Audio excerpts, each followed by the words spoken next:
Him to walk out of there with a smile on his face, a spring in his step, claiming that there was no evidence of a conflict of interest. What did you take out of today? Dare I say he continues to live in his own fool's paradise. But what a surprise. Bill Shorten's full of self-confidence. This is the bloke who, I mean, it is extraordinary. There are three things, and look, to use and to torture this smoking gun nonsense, which thankfully a lot aren't talking about, every single deal that came up at the Royal Commission is a smoking gun. Because here's how it works. The union is negotiating for the wages and conditions of the workers. At the same time, they go and do another deal with the boss for hundreds of thousands of dollars for the union. Bill Shorten today admitted that one of these deals worth $300,000 was a verbal agreement between the boss and the union. He also admitted today that monies were paid for things like advertising in the union newspaper, and it was valued at about $100 grand. For $100,000 you could buy the front page of the damn Telegraph.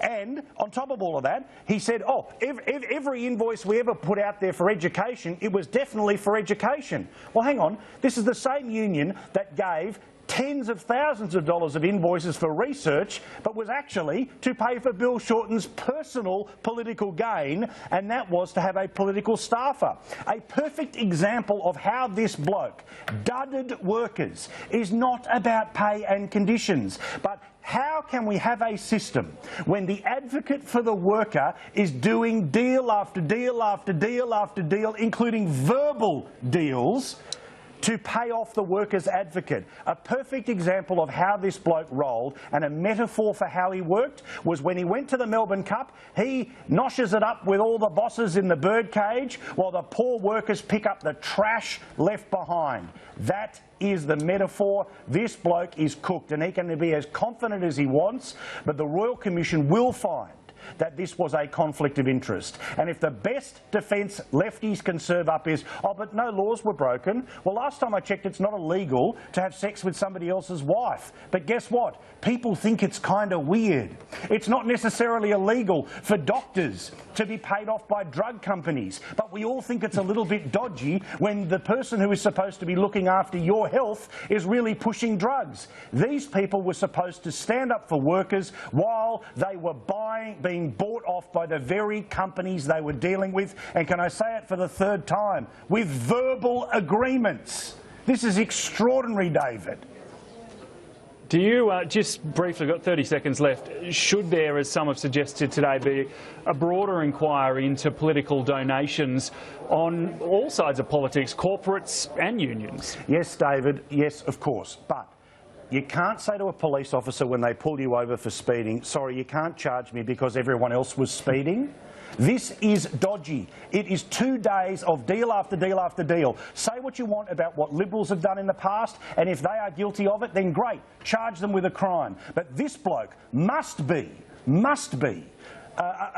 an absolute disgrace of a person to allegedly be standing up for the workers while getting bought off by the boss. Who cares about everything else? The evidence before us, and I know tomorrow we'll be talking about gay marriage, and tomorrow we'll be talking about the Republic. Today we had the alternative Prime Minister agreeing that he did verbal deals, no paperwork, for $300 grand. There was some paperwork from memory not for the 300. At the Royal Commission, but we're out of not for the 300, mate. We're out of time. I think it was there, itemised, unusual as some of those entries were. It was. I did see at least a document that had those details. But hang on, but the workers didn't see. But hang on, more about this. Any other payments, the workers didn't get to see them because they weren't part of the EBA. They had to go and double check the union financial records. It's red hot, David.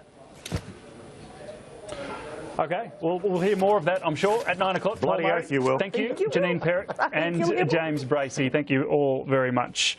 We've got no time for the weather, I'm sorry about that, but I can tell you there's a big snowstorm coming this weekend for Canberra and other regions around here.